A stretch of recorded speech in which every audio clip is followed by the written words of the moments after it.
예, 오늘 우리가 함께 봉독한 말씀 에스겔 2장 8절부터 3장 4절까지를 제가 다시 한번 요약해 드리도록 하겠습니다.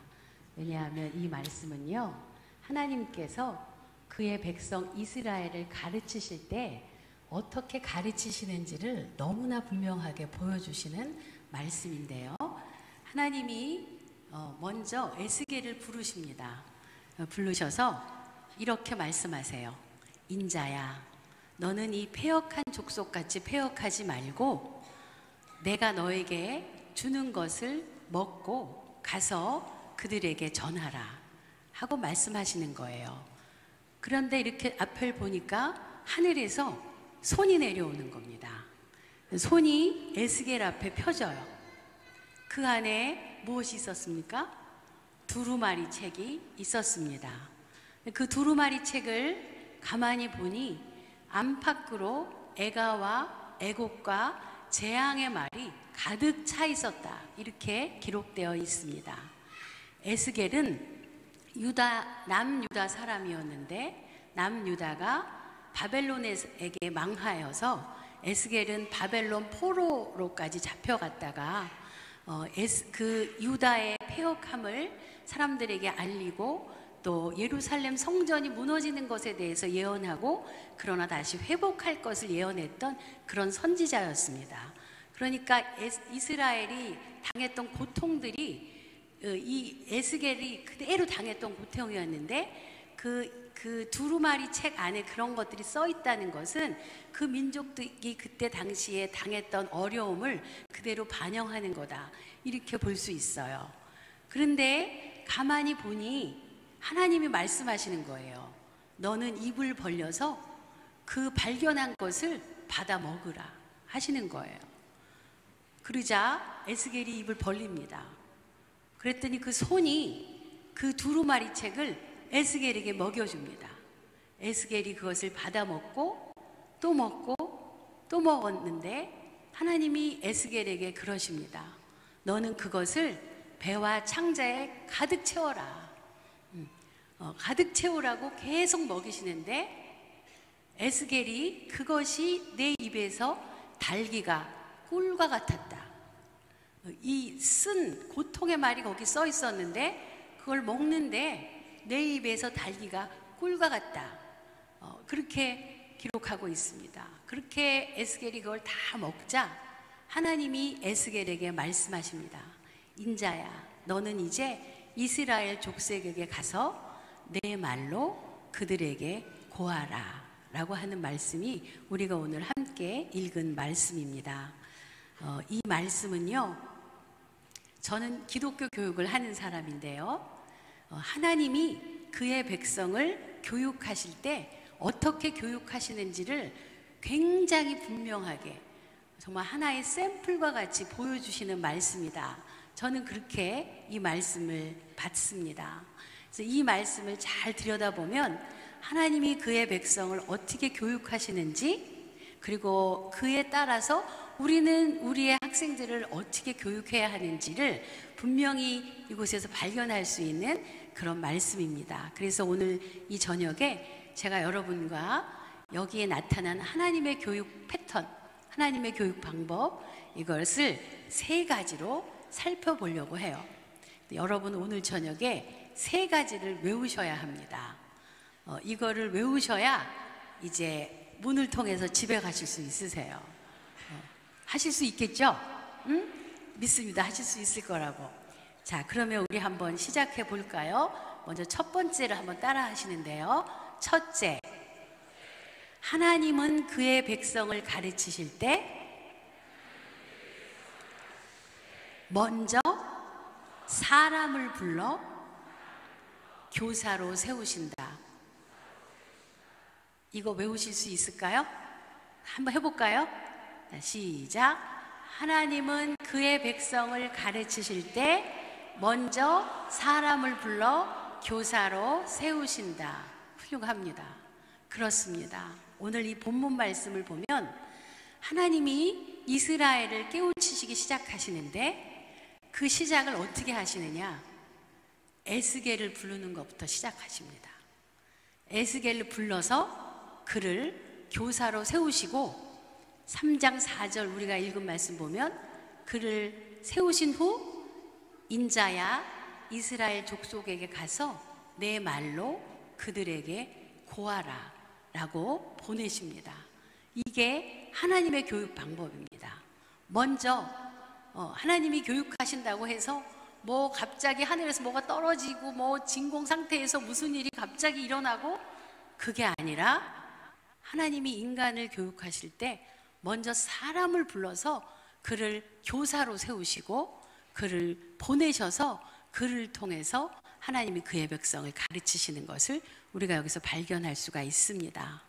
오늘 본문에 들어있지는 않지만 에스겔 3장 17절을 보면 우리가 그것을 분명히 다시 확인할 수가 있는데요.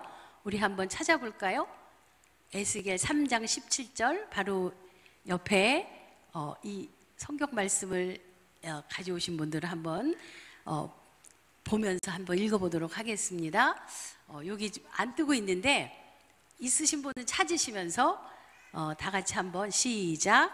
인자야 내가 너를 이스라엘 족속의 파수꾼으로 세웠으니 너는 내 입의 말을 듣고 나를 대신하여 그들을 깨우치라. 아멘. 여기 보면요 하나님이 에스겔을 보내기 전에 다시 한번 이렇게 말씀하셔요. 인자야 내가 너를 이스라엘 족속의 파수꾼으로 세웠다는 거예요. 그러니까 너는 내 입의 말을 듣고 나를 대신하여 그들을 깨우치라 이렇게 말씀하세요. 근데 여기 보면 파수꾼이라는 단어가 나오는데 이 파수꾼이라는 말은 히브리어로 파수꾼이란 뜻도 있지만 다른 뜻으로는 교사란 뜻이 있습니다. 그걸 교사로 넣어서 보면 그 뒤가 더 잘 맞아 떨어져요.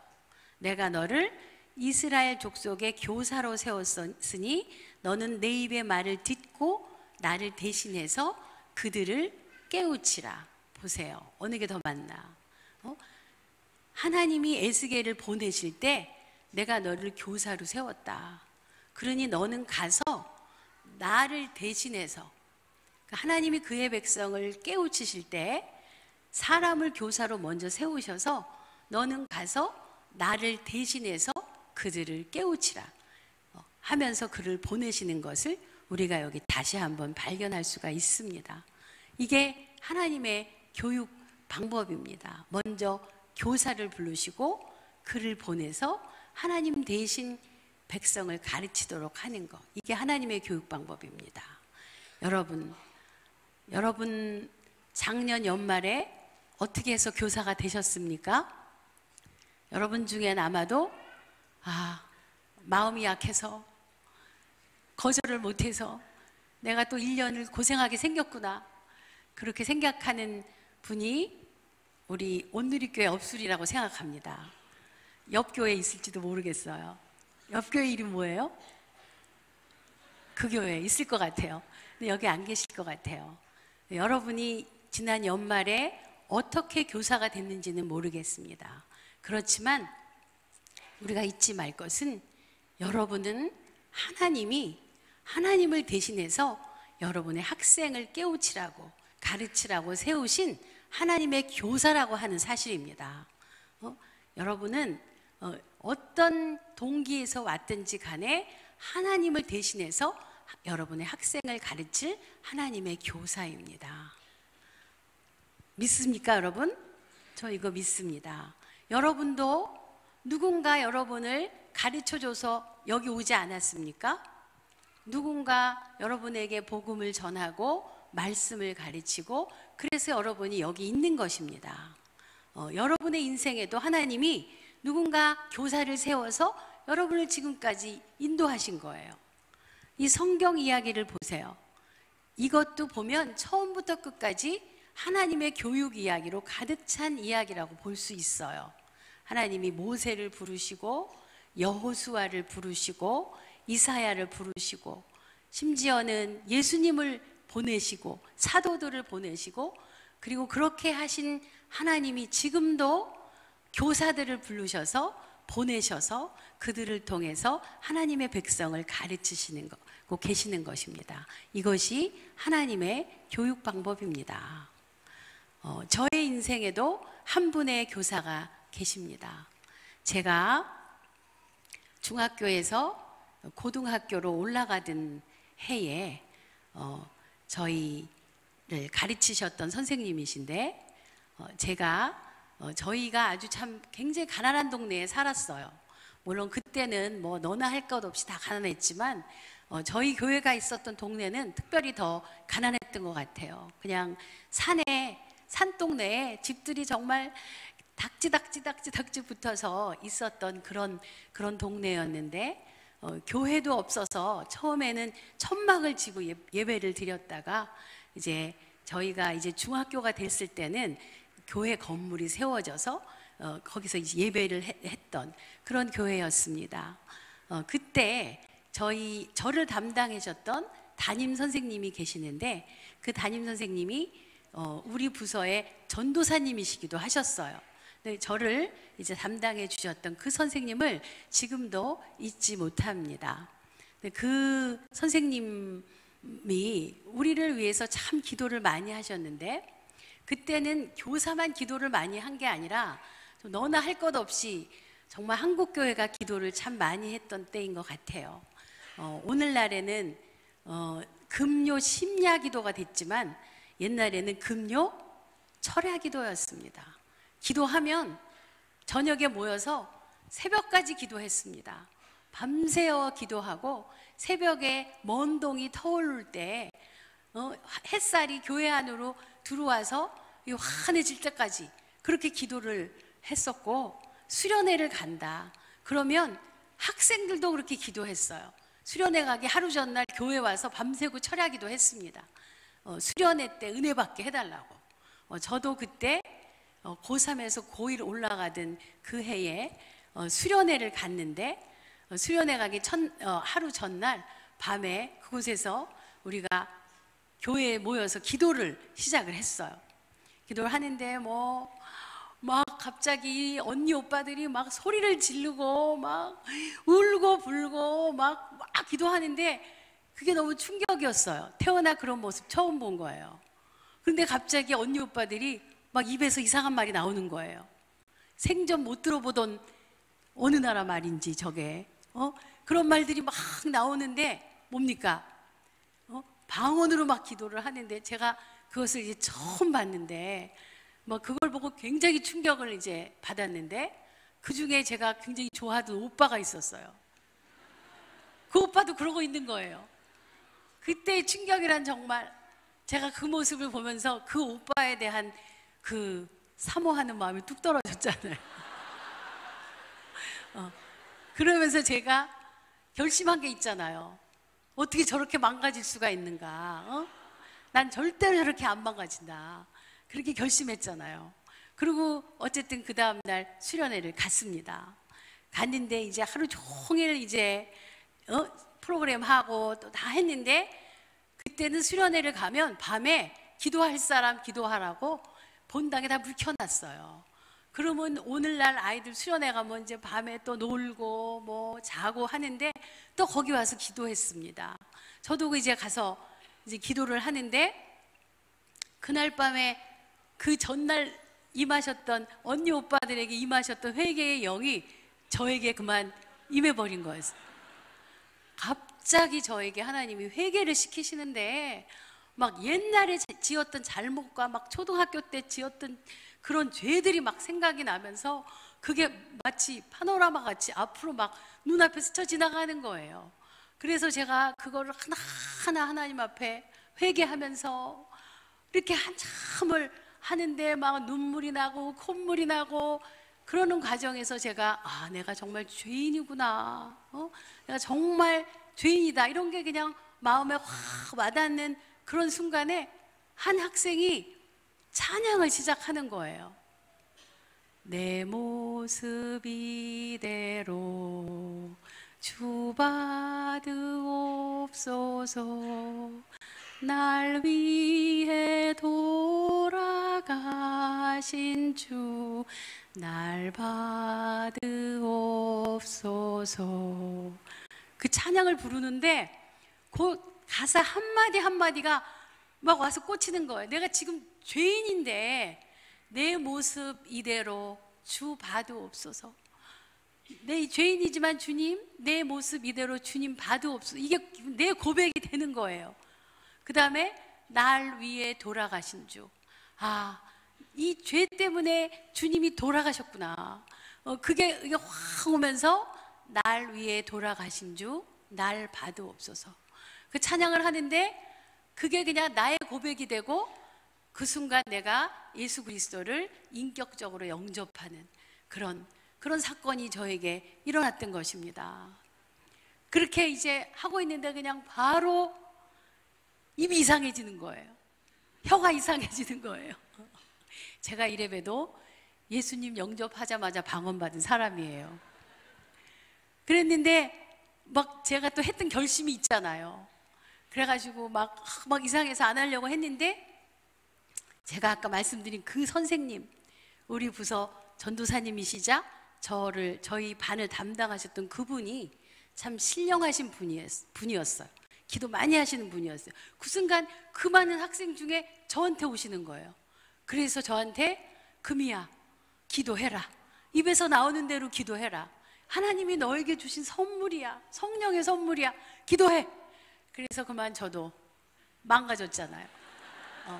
막 기도를 하는데 이 처음으로 하는 기도인데 무슨 뜻인지는 모르겠는데 너무 마음에 평화가 오고 막 너무 좋은 거예요. 그리고 1시간을 하고 2시간을 하고 막 길게 해도 실증이 나지 않고 막 너무 좋은 그 첫 번째 그 방언의 경험을 제가 그날 밤 그렇게 하였답니다, 여러분. 그리고 그 다음날 점심 이제 두 번째 프로그램을 하고 점심을 먹고 그 선생님이 저에게 오신 거예요. 저랑 어디 가자고. 그래서 조용하게 이렇게 뒤에 저를 데리고 가시는 거예요. 저한테 본인이 내가 통역의 은사가 있다. 그러니 너 지금 너 방언으로 기도하라고. 그래서 제가 창피를 무릅쓰고 또 했잖아요. 해서 그분이 저에게 그것을 통역해 주셨어요. 놀라운 내용이었습니다. 그거는 비밀이에요. 아무한테도 얘기 안 해줘요. 그렇게 하고 나서 그분이 저한테 뭐라고 하셨냐면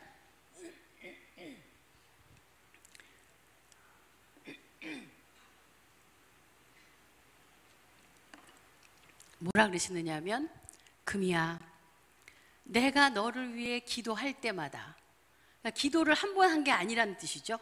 내가 너를 위해 기도할 때마다 하나님이 나에게 주시는 마음이 있다. 뭐냐 하면 내가 이 딸을 너무 사랑한다. 이 딸을 아주 사랑한다. 근데 그 말이 제가 그 말을 평생 붙들었어요. 나는 하나님 뜻을 알 수 없을지 모르지만 하나님이 그 선생님을 통해서 나에게 사랑한다고 해주셨던 그 말씀을 제가 붙들었어요. 그런데 그 다음 하신 말씀이 내가 이 딸을 너무 사랑하고 내가 이 딸을 크게 쓸 것이다 라고 하나님이 나를 위해 기도할 때마다 그런 마음을 주신다는 거예요. 그러면서 저에게 그 선생님이 그러니 너 서원 기도를 하면 어떻겠니? 하는 거예요. 서원 기도가 뭐예요? 그랬더니 서원 기도는 네 인생을 하나님 앞에 바친다는 기도다. 네 인생을 하나님께 다 바쳐서 하나님을 위해서 살겠다고 결심하는 기도다. 그걸 저보고 하라고. 그래가지고 제가 그만 그 기도를 했잖아요. 그 기도를 했는데 하고 나서 나중에 무지무지 후회했어요. 내가 왜 그 기도를 해가지고 마음대로 살지도 못하고 그러면서 사실은 저는 그 기도를 떠났습니다.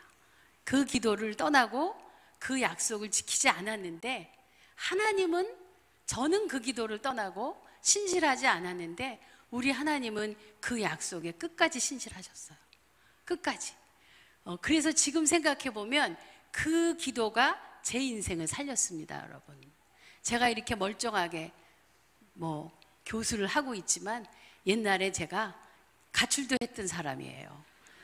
고등학교를 다니다 가출을 해서 학교를 때려쳤어요. 그랬던 저인데 정말 제 인생대로 살았으면 제가 인간 쓰레기 됐을 거예요. 제 운명대로 살았으면. 그런데 저를 돌이키시고 다시 새로운 삶의 기회를 주신 거예요. 하나님이신데 그 약속, 하나님께 했던 그 약속에 하나님은 끝까지 신실하셔서 저를 다시 돌이키시고 공부를 시키셨는데, 그래서 저는 검정고시 출신이에요. 그리고 공부를 시키셨는데 조금도 안 시키시고 유학을 보내주시고 박사를 만들어 주시고 지금 장신대에서 가르치는 교수를 만들어 주셨습니다. 그리고 그 기도가 제 인생을 통해서 이루어지고 있어요. 내가 너를 사랑하고 내가 너를 크게 쓸 것이다 하는 그 선생님을 통해서 해 주셨던 그 말씀이 내 인생 가운데 이루어지고 있습니다, 여러분. 여러분, 중학생의 기도를 하나님이 들으실 것 같아요? 안 들으실 것 같아요? 너무 들으셔요, 여러분. 너무 들으셔요. 여러분이 가르치는 학생들을 어리고 걔네들이 기도해봤자 무슨 기도를 할까 싶으시죠? 그렇지 않습니다. 그렇지 않아요. 그들이 한 기도 하나님 다 기억하시고요. 그 기도를 이루시는 우리 하나님이십니다. 제 인생에서만이 아니에요. 얼마 전에 우리 제자가 카자흐스탄으로 선교사를 떠났는데 그 제자가 저에게 와서 인사를 하러 와서 교수님, 제가 중학교 때 하나님께 선교사로 가겠다고 서원을 했는데 그게 20년 만에 이루어졌습니다 하는 이야기를 듣고 제가 우리 하나님이 정말 얼마나 신실한 하나님이신지, 그 중학생의 어린 아이의 입을 통해서 하나님께 드린 기도를 들으시고 기억하시는구나, 그리고 그 기도를 이루시는구나, 그런 하나님이시라는 걸 제가 다시 깨달았습니다. 저는 이 선생님이 저를 위해 먼저 기도하고 저 대신 저의 인생에 대한 비전을 본 그리고 그걸 저에게 얘기해 주시고 제가 서원 기도를 한 것이 제 인생에서 일어난 최고의 기적이라고 생각합니다. 그 기도가 제 인생을 바꿨거든요. 오늘의 제가 있기에는 그 기도가 있는데 그 자리에 그 선생님이 계셨습니다. 그 선생님을 통해서 제 삶의 기적이 일어난 것이죠. 저는 이 기적이 수십 년 전에만 일어나는 일이라고 생각하지 않습니다. 하나님이 오늘도 여러분들을 통해서 이루시기를 원하는 기적이라고 믿습니다. 여러분, 기양 교사 하시는 거 하나님의 축복의 통로가 되셔요. 여러분의 학생들에게 그들의 인생에 놀라운 기적을 만들어내는 통로가 되시기를 바랍니다. 왜냐하면 하나님께서 그거를 원하시기 때문에 여러분을 불러서 교사로 세우셨기 때문입니다. 여러분은 하나님께서 여러분의 학생들에게 갖고 계신 계획과 뜻을 이루기 위해서 여러분 하나님 대신에 그걸 깨우치라고 세우신 하나님의 교사라는 것을 잊지 마십시오. 기왕하시는 거 하나님 대신 하나님의 뜻을 이루어드리는 교사 다 되시기 바랍니다. 여러분, 첫째가 무엇이었습니까? 하나님은 그의 백성을 가르치실 때 먼저 사람을 불러 교사로 세우신다. 그렇습니다. 그것이 하나님의 교육 방법입니다. 둘째 가겠습니다. 둘째. 다 같이 한번 따라합니다. 둘째. 하나님은 말씀으로 교육하신다. 교육하신다. 예. 하나님은 말씀으로 교육하십니다. 여기 보면 에스겔을 보내시면서 이렇게 말씀하십니다. 3장 4절을 보면 인자야 이스라엘 족속에게 가서 내 말로 그들에게 고하라. 그렇습니다. 하나님의 교육 방법은 에스겔아, 너 가서 저 패역한 족속들한테 어떻게 네 힘껏 그들을 돌이켜라. 응? 너가 할 수 있는 대로 최대한 저들을 설득하라. 그렇게 하지 않으시고 너는 이스라엘 족속에게 가서 뭐로? 내 말로 그들에게 고하라. 하나님이 하시는 방법은 하나님의 말씀으로 교육하십니다. 이게 저는 역설이라고 생각해요. 사람을 세워서 교사를 만드시는데 그 교사의 힘이 아니라 뭐로? 하나님의 말씀으로 교육하시는 거. 이게 하나님의 교육 방법입니다. 사람을 세우시지만 사람의 힘으로가 아니라 하나님의 말씀으로 교육하시는 거. 이게 하나님의 교육 방법입니다. 여러분, 이 말씀이 하나님의 말씀인데 이게 수천 년 전에 쓰여진 삼국지 같은 책이 아닙니다. 하나님의 말씀입니다, 여러분.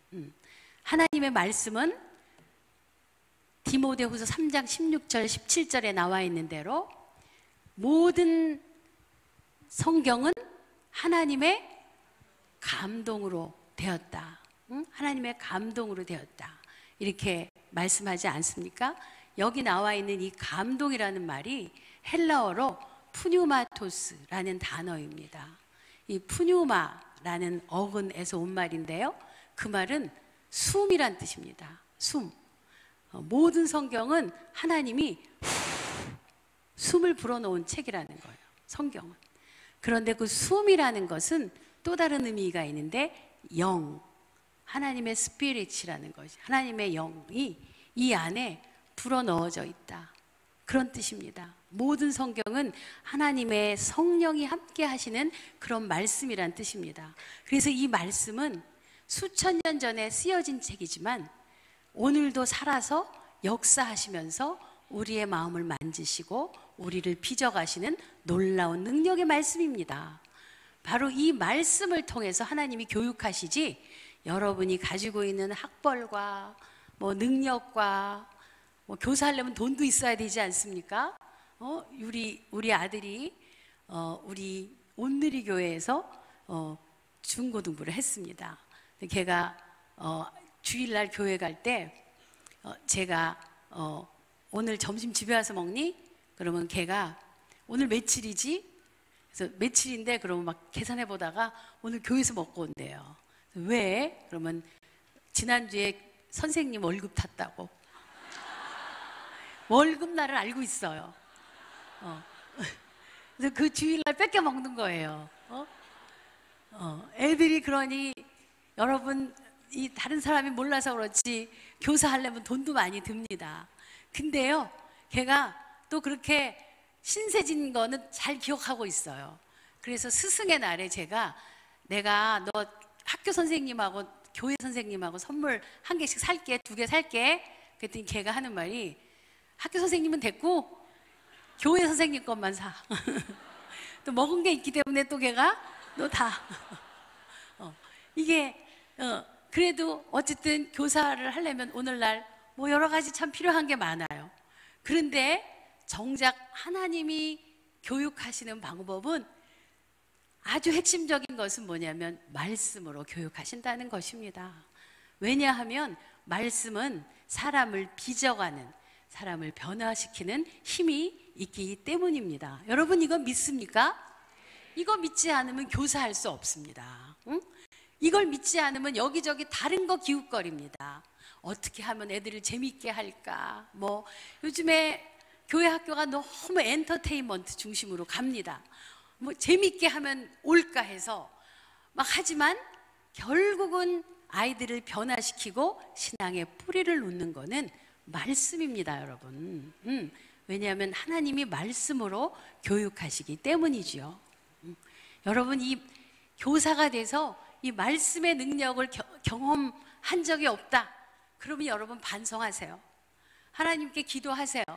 말씀의 능력을 경험할 수 있도록 말씀에 더 읽으시고 능력이 나타나도록 기도하세요. 여러분 우리 온누리교회 교사들은 그런 경험들 아주 많으리라고 믿습니다. 저도 수없이 많지만 그 중에 제가 지금도 잊을 수 없는 이 말씀의 능력을 경험한 그런 이야기가 있습니다. 제가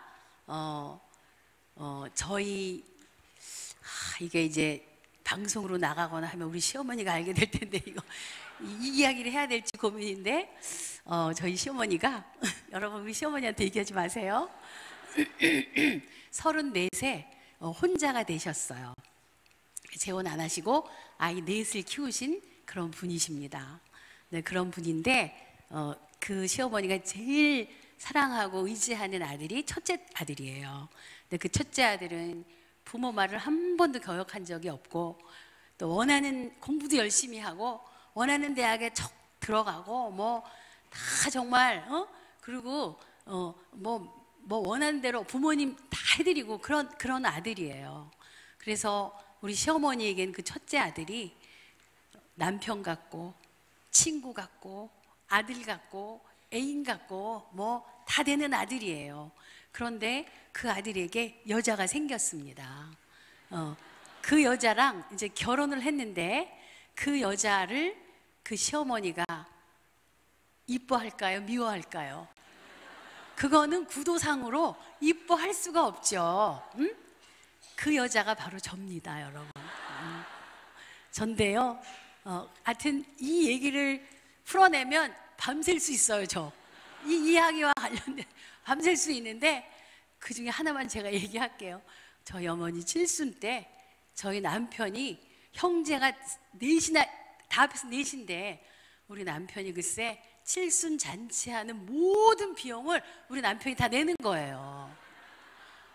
그래서 제가 막 너무 속이 상해가지고 아니 이걸 똑같이 나눠내든가 아니면 뭐 능력이 안 되는 형제는 그럼 조금이라도 다음은 10만 원이라도 내든가 그렇게 해서 해야지 맞지 왜 혼자 다 내느냐 막 그것 때문에 제 속이 막 부글부글 부글부글 막 끓고 막 진짜 그 잔치하는 중에서도 막 너무 제가 막 화가 나가지고 막 시어머니도 얄밉고 막 남편 짜증나고 막 형제들 다 자기네 친구들 다 불렀어요. 내지도 않으면서 막 그런 모습을 보면서 막 너무 화가 나서 지금 끝나고 돌아오면서 이제 내 입에서 말 한마디 나오면 대판 부부싸움 나오는 거죠 이제. 그런데 막 그거를 이제 참으면서 집에를 왔습니다. 와서 어떻게 제가 제 성격에 그걸 다 참았어요. 참고 그 다음날 아침에 또 너무 마음이 안 좋았는데 말씀을 읽는데 어떤 말씀을 읽냐면 여러분 사무엘상 16절에 이건 안 찾으셔도 돼요. 16절에 무슨 말씀이 있느냐 하면 사무엘이 하나님께서 이제 사울을 폐위하기로 하시고 사무엘을 보내서 새 왕으로 기름을 부으는 그런 장면이에요. 그래서 사무엘이 이새의 집을 찾아갑니다. 찾아가서 뭐 기름 부으러 왔다 이렇게는 말할 수 없잖아요. 지금 사울이 시퍼렇게 눈을 뜨고 있으니까. 그러니까 이제 같이 예배드리자, 같이 하나님 앞에 제사를 드리자라고 하면서 아들들을 다 정결하게 하고 그렇게 하고 와서 이제 제사를 드리자라고 하면서 그 아들들을 다 부릅니다.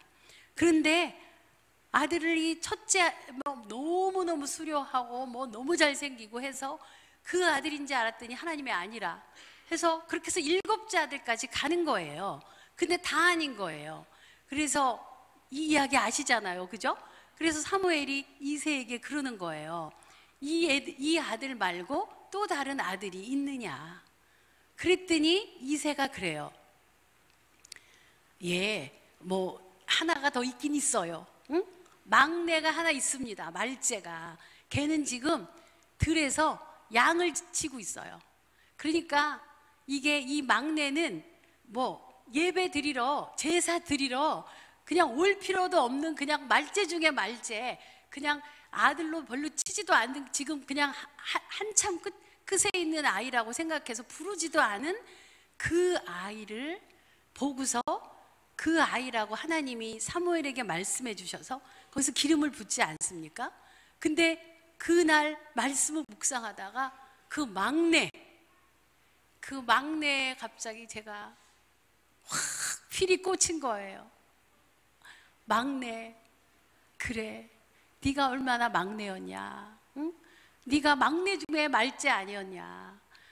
보잘것없고, 아까 말씀드렸잖아요. 고등학교도 졸업을 못해서 정말 인간 쓰레기 될 뻔한 그런 너 아니었냐? 정말 말째 중에 말째인 너를 하나님이 정말 이렇게 기름 부어 놀랍게 사랑해 주시고 이렇게 귀하게 쓰는 너, 네가 지금 교수 됐다고, 지금 돈 좀 번다고, 좀 산다고, 지금 이 상황을 막 화를 내가면서 왜 우리 남편만 돈 다 내? 그러고 있는 너는 뭐냐? 그런 마음을 그냥 막 주시면서 너는 감사가 없구나. 그 정말 말째 중에 말째인 너를 이렇게 축복을 하셔서 네 남편이 그래도 그 돈을 낼 수 있는 축복이 있으니까 낼 수 있지, 그렇지 못하면 할 수가 있었겠느냐? 그걸 할 수 있는 것이 얼마나 감사하냐? 막 그런 마음을 막 주면서 갑자기 회개를 또 시키시는데 한참 회개하고 나니까 다 용서가 되는 거예요. 뭐 용서가 되는 게 아니라 너무 감사하는 거예요. 이 모든 상황이. 그 막내라는 단어 하나에 그냥 확 하나님이 제 마음을 만지시면서 저를 돌아보게 하시면서 이 저를 힐링을 하시는 거예요. 말씀을 통해서. 여러분, 말씀이 이런 힘이 있습니다. 말씀이 우리의 분노와 우리의 상처를 만집니다. 그리고 우리를 바로 보게 하고 용서할 수 없는 사람을 용서하게 하고 우리의 밴댕이 소갈딱지를 넓히는 힘, 이게 말씀에 있습니다. 여러분, 이게 말씀의 힘이에요. 하나님이 하시는 거는 이 말씀으로 교육하신다, 이것입니다. 여러분들이 아마 앉아 계시는 분 중에 그거는 성인이니까 그렇지, 내가 가르치는 아이들은 그냥 맨날 오면 그냥 앉기가 무섭게 핸드폰 켜고 옆에 하고 장난치고 집중 안 하고 또 핸드폰 안 하면 졸고 앉았고, 내가 정말 일요일 날 아침에 일찍 와가지고 이렇게 봉사를 해도 애들에게 얼마나 변화가 일어나는지 나는 모르겠다. 그렇게 의심을 한 번쯤 안 해보신 일은 저건 아마 없을 것이라고 생각을 합니다. 그런데 여러분은요, 말씀의 열매를 따시는 분이 아니라 말씀의 씨앗을 뿌리는 분입니다. 여러분이 당장 그 결과를 볼 수 없다 하더라도 여러분이 뿌린 씨앗은 언젠가는 열매를 맺는 줄 믿습니다. 여러분, 우리 아들이 고등학교 2학년 때 신종플루에 걸렸었습니다. 여러분 기억나세요? 그 수년 전에 그 신종플루가 뭔지 막 우리나라를 막 다 뒤흔들었던 그 병 있잖아요. 그 병에 우리 아들이 걸렸었어요. 그래가지고 제가 주일날 아침에 우리 아들을 깨우지를 않았습니다. 그냥 병 걸렸으니까 또 가서 옮으면 안 되니까 그냥 자게 두었어요. 그랬더니 막 10시 넘어갔고 갑자기 얘가 막 벌떡 일어나더니 엄마 왜 나를 안 깨웠냐고. 그래서 제가 너 오늘 신종플루 걸렸으니까 교회 가지 말아라. 그랬더니 얘가 뭐랬는지 알아요? 엄마, 이까진 신종플루 걸렸다고 교회 안 가면 돼요? 그 다음 얘기가 중풍병자도 지붕을 뚫고 내려가서 예수님을 만났는데 이까진 신종플루 때문에 지금 교회 안 가면 되냐고. 제가 우리 아들이, 혹시 여러분이 이 얘기 들으실 때 저 집 아들이 굉장히 믿음 좋은 아들인가 보다, 그렇지 않아요. 걔가 사춘기 때 저 집 아들은 아침에 일어나면 새벽 기도, 자기 전에 1시간 기도, 그렇게 하는 아이인가 보다. 그렇지 않아요. 걔가 사춘기 때 얼마나 제 속을 썩였는지 제 가슴 좀 까맣게 탔는데 아직도 회복이 안 됐어요. 아직도 까맣습니다. 그런데 걔가 그러는 거예요. 그러더니 막 일어나가지고 샤워를 막 하는 거예요. 그러더니 이제 교회는 너무 늦었고 동네 교회 어른 예배에 가서 예배를 보고 오는 거예요. 그때 제가 얘가 어디서 요 말을 주워 들었는가? 중풍병자가 지붕을 뚫고 내려가서 예수님을 만난 이야기를 어디서 들었는가? 그것을 얘가 마음에 품은 거죠. 여러분, 여러분이 학생들에게 전하는 성경 이야기야 성경 말씀은요, 절대 헛되이 날아가지 않습니다. 걔네들이 그 마음을, 그 이야기를 품으면 언젠가는 그 이야기가 아이를 품습니다, 여러분. 그 이야기가 아이들을 이끌어갑니다, 여러분. 이거 믿습니까? 저는 이거 확실히 믿습니다. 제가 우리 아이가 초등학교 다닐 때까지만 해도 얘를 위해서 신앙교육 한다고 생각하지 않고 하나님 위해서 한다고 생각했어요. 신학대학 교수니까 뭐 이 정도는 내가 해줘야지, 하나님 앞에 예의지 하고 아이에게 성경 이야기 해주고 교회 학교 보내고 가정예배 보고, 그게 다 하나님 위해서 한 거라고 생각을 했는데, 사춘기 되니까 야, 얘가 신앙교육 없었으면 얘 지금 어떻게 됐을까? 야, 얘 어떻게 됐을 뻔했을까? 그런 생각을 제가 했습니다. 여기 중에 청소년을 자녀로 데리고 계신 분 한번 손 들어보세요. 예, 많이 계시군요. 얼굴에 어두운 그림자가.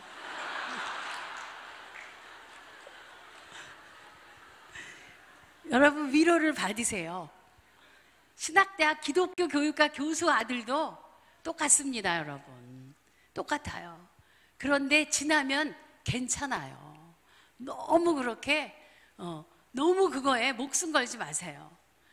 그때 누군가 저에게 해준 이야기가 지금도 생각이 나는데, 걔를 내 아들이라고 생각하지 말라는 거죠. 내 아들이라고 생각하지 말고 걔 엄마가 나한테 돈 줘가지고 하숙친다고 생각. 걔네 엄마가 하숙비를 나한테 줬기 때문에 내가 얘를 하숙친다, 그렇게 생각하면 훨씬 편하다. 그렇게 누가 얘기해 줬어요. 그리고 또 누군가 저에게 그랬습니다. 사춘기 아이는 그냥 미친놈이라고 생각하면 된다. 그냥 정상 아이라고 생각하지 말고 쟤는 미친놈이다, 이렇게 생각하면 마음이 편하다. 정말 그런 것 같아요. 근데 또 사춘기 아이의 부모는 또 사축이에요. 사축이 중년이 되면서 아이는 이제 성적인 호르몬이 막 생기고 그러면서 그것 때문에 막 이상해지는 거거든요. 걔가 그럴 때 부모는 또 호르몬이 또 약해지잖아요. 그래가지고 엄마는 또 살짝 맛이 갔어요. 아이는 미친놈. 그러니 집집마다 그 둘의 사이에 얼마나 많은 일이 있겠어요. 사춘기가 있는 집, 우리 집 아파트 층계 내려가다 보면 집집마다 다 들려요. 싸우는 소리. 아침에 제가 어느 아래층에 있는 어떤 딸 가진 엄마 얘기를 들어보니까 자기 지금 미치겠대.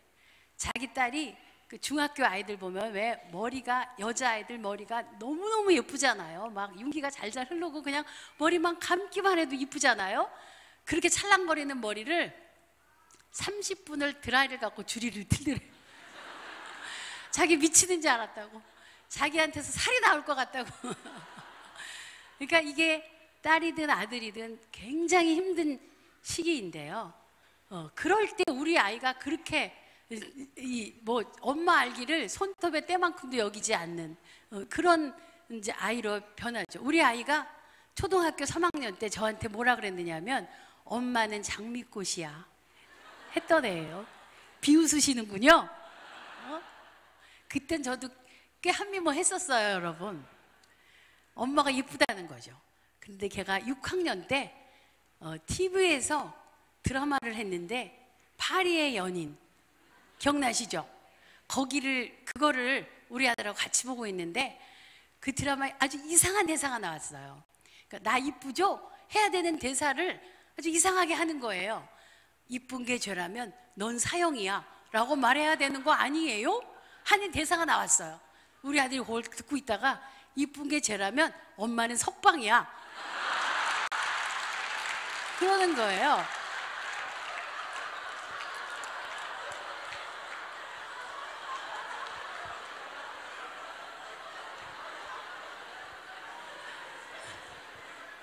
그러니까 걔가 3학년 때 엄마가 장미꽃이라고 하던 아이인데 6학년이 되니까 현실을 직시하더라고요. 이쁜 게 쟤라면 엄마 무죄다. 그러더니 중학교 2학년이 됐는데 얘가 아빠한테 갑자기 그러는 거예요. 아빠는 취향이 왜 그래?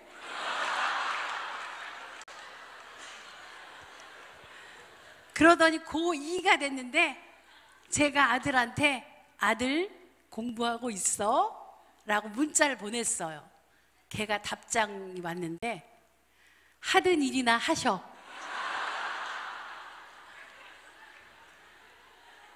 여러분 위로를 받으세요. 다른 집 아들도 다 똑같아요. 여러분만 겪는 어려움이 아니에요. 그러니까 그게 저는 한 인간의 성장 과정을 너무 잘 보여주는 예라고 생각해요.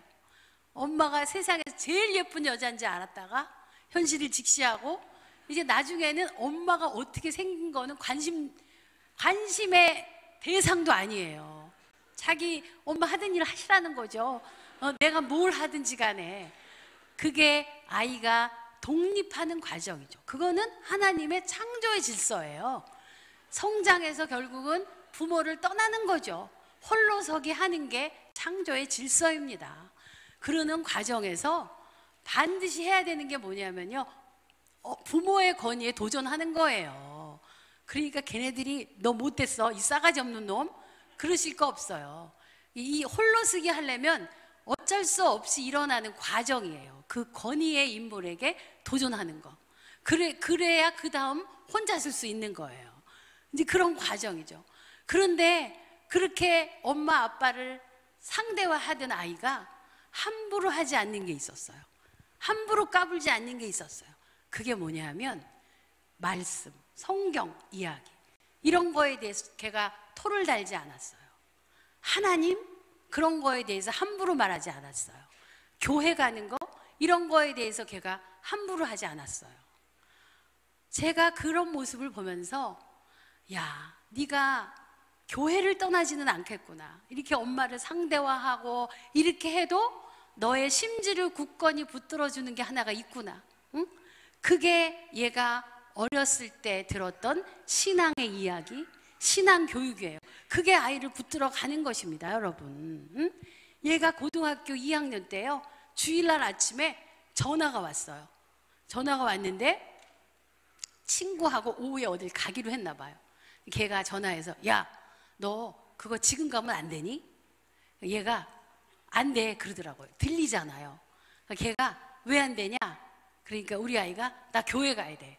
그러니까 걔가 너 교회 안 가면 안 되냐? 라고 하는 순간 우리가 밥 먹던 숟가락 딱 멈추고 너가 뭐라고 얘기하나 들어보자. 너가 안 간다 그러면 오늘 죽음이다 그러면서 가만히 듣고 있었더니 우리 아이가 안 돼, 나 교회 가야 돼 그러는 거예요. 그러니까 걔가 야, 너 교회 왜 가야 되냐? 라고 하는 거예요. 그러니까 우리 아이가 야, 내가 너한테 내 신앙생활까지 얘기해야 되냐? 끊어! 그러면서 전화를 딱 끊는 거예요. 그래서 우리가 막 박수를 치면서 역시 우리 아들이다, 그렇게 했다는 거 아니에요. 걔가 그렇게 말 안 듣고 하지만 그 안에 심겨진 신앙의 씨앗, 그것이 여러분 이게 어렸을 때 기반이 놓여서 걔가 그렇게 되는 거지, 그런 거 하나도 안 하다가 사춘기에 말 안 듣는다고 교회 가자 그러면 그 시간 먹힐 것 같아요? 먹히지 않습니다.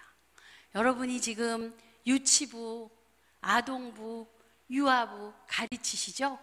여러분이 하시는 일은 한 사람의 인생을 결정하는 일입니다. 그렇게 소중한 일을 하시는 거예요. 당장 열매를 볼 수 없을지 모르지만 여러분은 믿음의 씨앗을 뿌리는 것이고 말씀의 씨앗을 뿌립니다. 그 씨앗이 언젠가는 열매 맺을 줄 저는 믿습니다. 이사야서 55장을 보면 이런 말씀이 있어요. 하늘에서 비가 내리면 절대 헛되이 돌아가지 아니하고 대지를 적시고 나무와 이 풀들을 적셔서 결국은 소출을 나게 하고야 마는 것처럼 하나님의 말씀은 한번 그 입에서 나오면 보내신 이의 뜻을 이루고야 만다라는 말씀이 있습니다. 저는 이 말씀 믿습니다. 여러분이 하는 일은요, 한 사람의 인생을 이끌어갈 신앙의 이야기를 심는 일입니다. 저는 이 일이 저 오지 아프리카 선교사로 가서 선교하는 일보다 절대 떨어지는 일이라고 생각하지 않아요. 왜냐하면 그 일은 한 사람의 인생을 결정하는 일이기 때문입니다, 여러분. 여러분이 하시는 일이 그렇게 중요한 일이라는 것을 여러분 마음에 새기면서 말씀의 씨앗을 뿌리는 여러분 되시기 바랍니다. 아까도 말씀드린 대로 요즘 교회 학교에서 이 성경 이야기와 말씀에 기초하지 않고 엔터테인먼트로 자꾸 가요. 예배 중에 게임하고 막 놀이하고 막 그럽니다.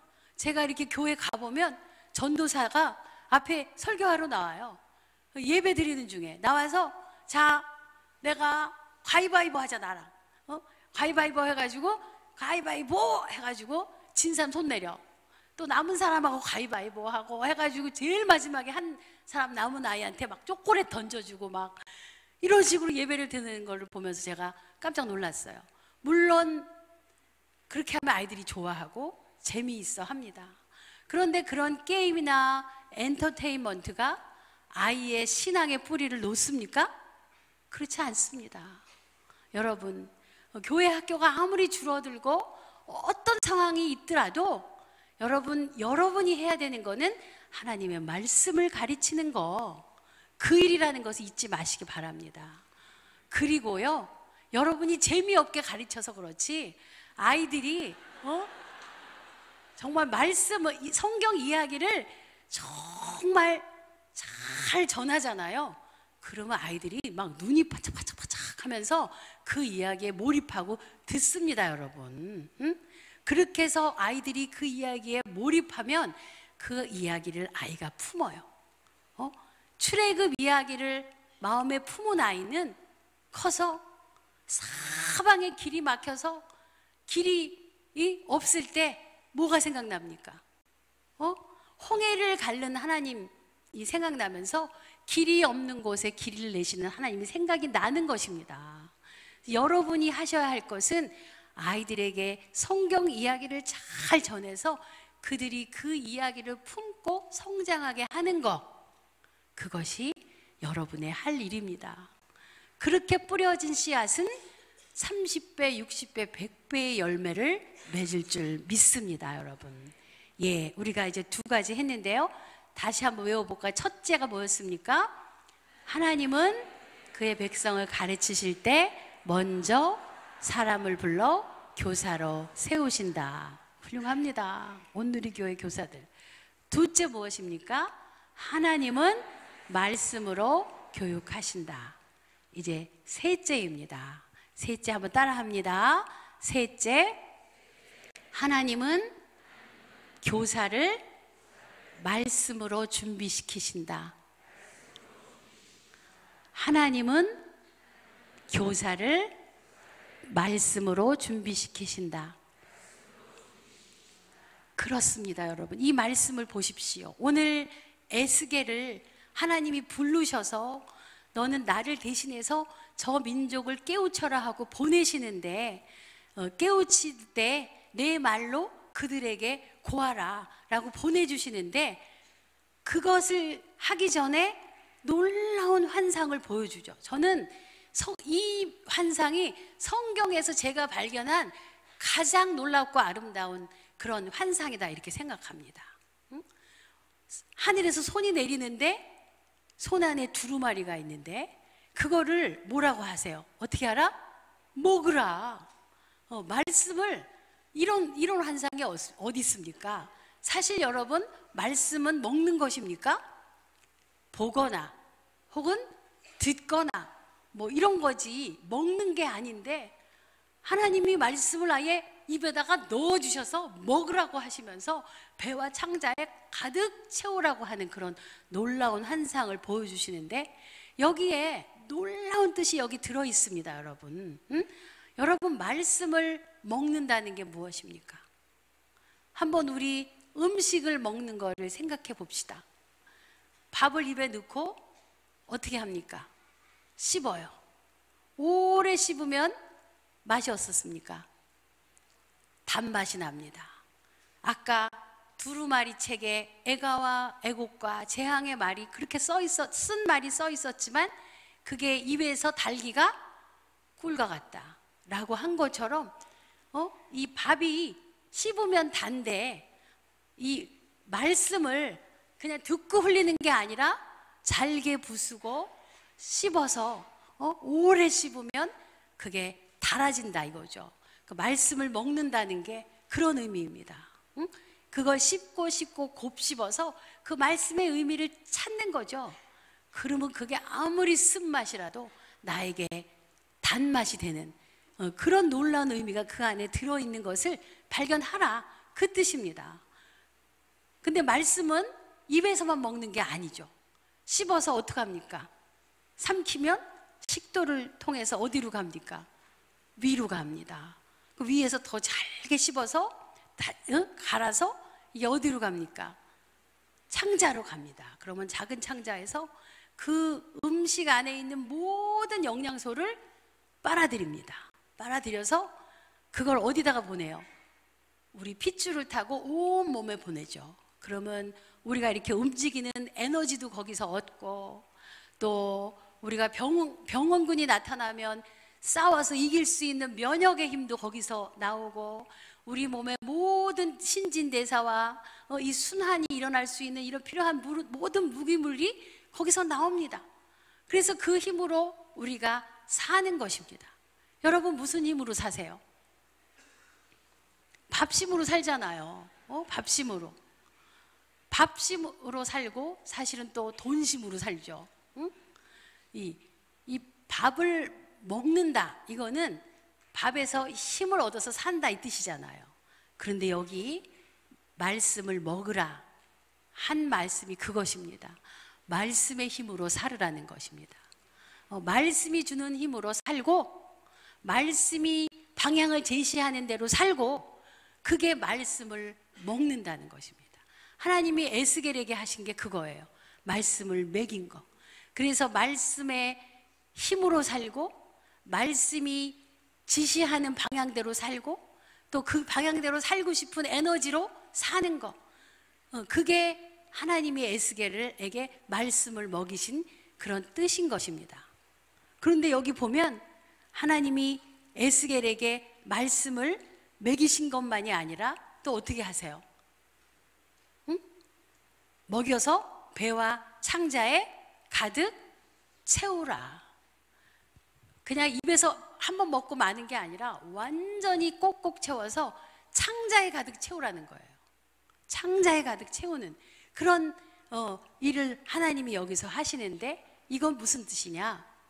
완전히 말씀 체질로 거듭나게 하신 것입니다. 이 완전히 말씀을 채워서 말씀 체질로 만들어서 그를 보내시는 것을 볼 수가 있습니다. 여러분, 우리가 음식 하나만 바꿔도 체질이 바뀌는 거 아십니까? 아세요? 여러분, 제가 사실은요, 어떤 사람이었느냐면요, 탄수화물 중독, 빵, 과자 이런 거 무지무지 좋아하고, 그런 거 먹고 그냥 살았던 사람인데, 여름만 되면 너무 힘들고 너무 허하고 막 어지럽고, 그래서 제가 어느 날 내 음식을 바꿔봤어요. 그래서 탄수화물을 줄이고 골고루 먹었습니다. 단백질도 많이 먹고 채소도 많이 먹고 무기질도 많이 먹고 음식 습관을 바꾸었더니 여름에 어지럽던 것이 싹 없어졌어요. 그리고 제 피부가 엄청나게 건성이거든요.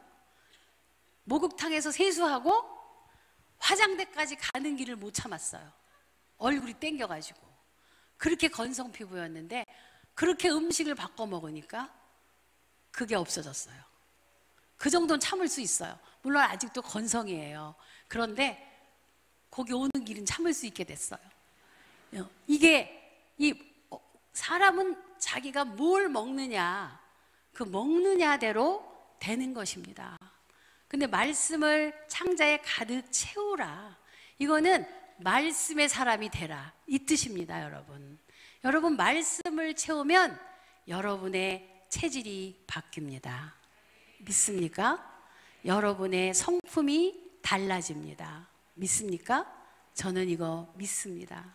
여러분, 제가요 욱하는 성질과예요. 9번 잘해주다가 한 번 욱해갖고 다 말아먹는 사람이에요. 저하고 같은 과이신 분 손 들어보세요. 예, 여기도 계시군요. 이게 저희 아버지에게서, 우리 아버지 욱하시는 분이었거든요. 제가 그래요. 어느 날 우리 아들이 그러고 있는 걸 발견했어요.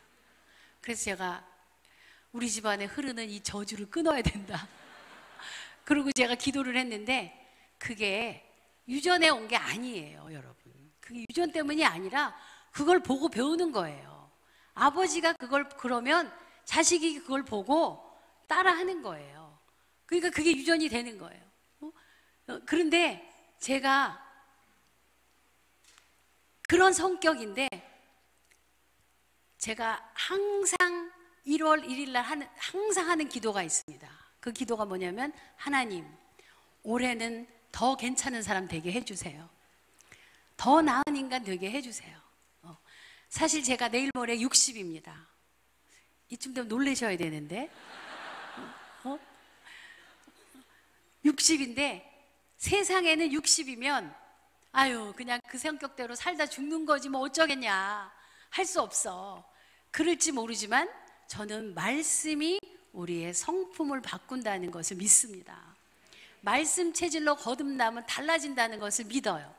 그래서 저는 1월 1일 되면 항상 같은 기도를 합니다. 하나님, 올해는 더 좋은 성품 만들어주세요. 더 나은 인간 되게 해주세요. 더 예수님 성품 담게 해주세요. 여러분, 이게 기독교예요. 이게 신앙이에요.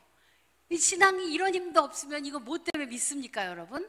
여러분이 못 바뀐다고 생각하면 그 믿음이 무슨 소용이 있어요? 말씀은 여러분을 변화시킬 수 있습니다, 여러분.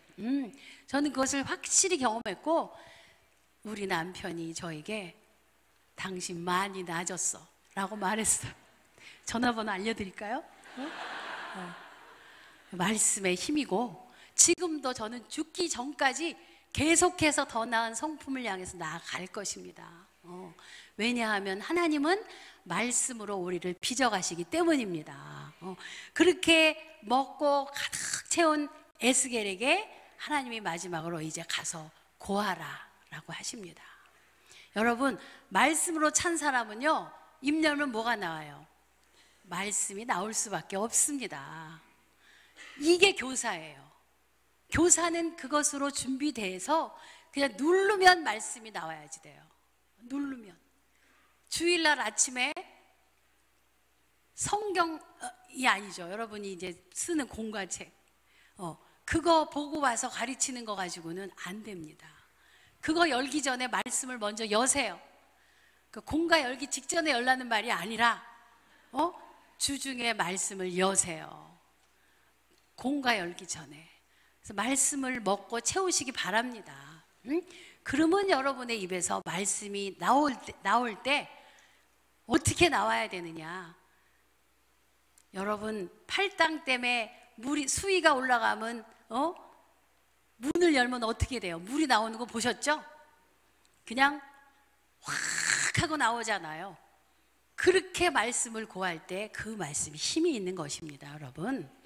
그 말씀이 학생들을 변화시킬 줄 믿습니다. 그래서 여러분, 성령 충만한 사람을 이렇게 앞에 세우면 안 돼요. 너무 길어져요. 길게 마이크 잡고 한다는 얘기죠. 왜냐하면 그 안에 충만한 것이 있으면 막 나오거든요. 그렇게 하나님이 에스겔에게 가서 내 말로 고하라 하시기 전에 말씀을 배와 창자에 가득 채워서 보낸 이유는 바로 그것입니다. 그렇게 한 다음에, 그렇게 준비시킨 다음에 하나님이 보낼 때 그 말씀에 힘이 있으라고 그렇게 보내시는 것입니다. 여러분은 말씀으로 채워지셨습니까? 예, 아멘 소리가 크지 않군요. 저도 이거 물어보면 크게 아멘할 수 없어요. 염려하지 마세요. 한꺼번에 많이 안 먹어도 됩니다. 여러분, 저도 한꺼번에 많이 먹었던 적도 있어요.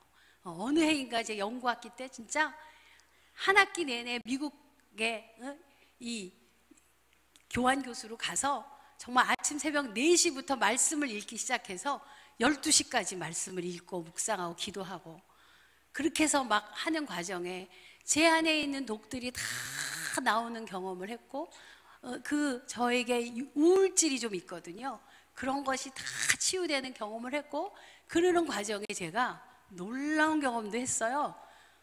기도하면서 어떤 사람이 무슨 문제가 눈에 막 보이는데 나중에 귀국해서 보니까 진짜 그 일이 그 순간에 있는 막 그런 경험도 했습니다.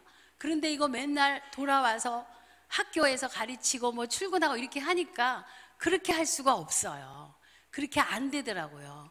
그렇지만 매일 그럴 수는 없지만 매일 조금씩은 먹을 수 있습니다. 여러분, 매일 한 구절이라도 말씀을 읽고 시작하는 여러분, 그 조금의 말씀이 여러분의 체질을 변화시킬 줄 믿습니다. 여러분 매일매일 말씀을 읽고 말씀을 먹고 채우셔서 말씀의 체질로 거듭나 여러분이 입을 열면 진정 하나님의 말씀을 전할 수 있는 그런 교사로 거듭나시기를 바랍니다. 자, 이제 말씀을 정리하겠습니다. 우리가 오늘 3가지를 살펴보았는데 첫째가 무엇이었습니까? 하나님은 그의 백성을 가르치실 때 먼저 사람을 불러 교사로 세우신다. 사랑하는 교사 여러분, 여러분은 하나님께서 그의 백성을, 여러분의 학생을 하나님을 대신해서 가르치라고 세운 하나님의 교사라는 것을 잊지 마십시오. 기왕 하시는 거 하나님의 축복의 통로가 되십시오. 하나님이 가르치듯이 가르치는 교사가 되십시오. 여러분을 통해서 놀라운 기적들이 일어날 수 있는 그런 교사가 되십시오. 둘째, 뭐였습니까? 하나님은 말씀으로 교육하신다. 예, 하나님은 말씀으로 교육하십니다. 여러분, 말씀을 여러분이 가르치시는 가장 중요한 내용으로 삼는 교사가 되십시오. 여러분을 통해서 하나님의 놀라운 말씀의 능력이 나타날 수 있도록 말씀을 전하는 교사가 되십시오. 셋째가 무엇이었습니까? 하나님은 말씀으로 교사들을 준비시키신다. 여러분, 매일매일 조금이라도 말씀을 읽고 말씀의 체질로 거듭나셔서 말씀을 가르치는 준비된 교사가 다 되시기를 바랍니다. 기도하겠습니다. 하나님 아버지, 부족한 저희들을 교사로 세워주신 것 감사합니다. 그러나 저희들을 세워주셨을 때는 주님 함께 해주시고 말씀의 능력을 주시고 또 가르치실 때 주님 함께 해주신다는 약속이 있음을 믿습니다. 하나님, 저희들 온전히 하나님의 말씀에 의지하여 가르치는 교사가 될 수 있도록 인도하여 주시옵소서. 그리하여 저희들을 통해서 우리의 아이들에게 하나님의 놀라운 능력이 나타나고 또 기적과 같은 일이 일어날 수 있는 축복의 통로인 교사가 저희들이 다 될 수 있도록 인도하여 주시옵소서. 예수 그리스도 이름으로 기도하였습니다. 아멘.